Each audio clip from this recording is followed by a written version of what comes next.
On February the 20th, 1962, John Glenn began a journey that would make him one of America's greatest heroes. Back then, there was only room for one in the spacecraft. And mission control was in a cramped room. It was all so new, and astronauts were doing things for the very first time. Godspeed, John Glenn.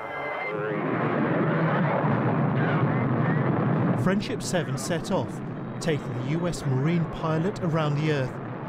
He was not the first man in space, not even the first American. Roger, backup clock is started. But John Glenn's orbit was the moment that the Americans finally caught up with the Soviets in the space race. Roger, 0G, and I feel fine. Capsule is turning around. Oh, that view is tremendous. His performance in fulfillment of this most dangerous assignment reflects the highest credit upon himself and the United States. Colonel, we appreciate what you've done. And for that, President Kennedy and the nation were duly grateful. John Glenn was the embodiment of America's newfound supremacy, and it was only now it had found expression.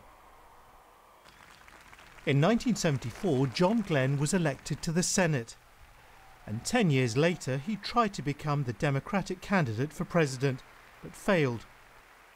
And liftoff of Discovery with a crew of 6 astronaut heroes and 1 American legend. In 1998, he was still blazing a trail. Age 77, he became the oldest person to go into space. I guess I'm still a little round-faced here today, and that comes from the fluid body shift that occurs, and that's something, as I understand, that goes away over a couple of days here, and you get back to normal again. Just a handful of minutes remain until... He'll be remembered, though, for his courage and bravery in the early years of America's space program. A man, they said, that had the right stuff.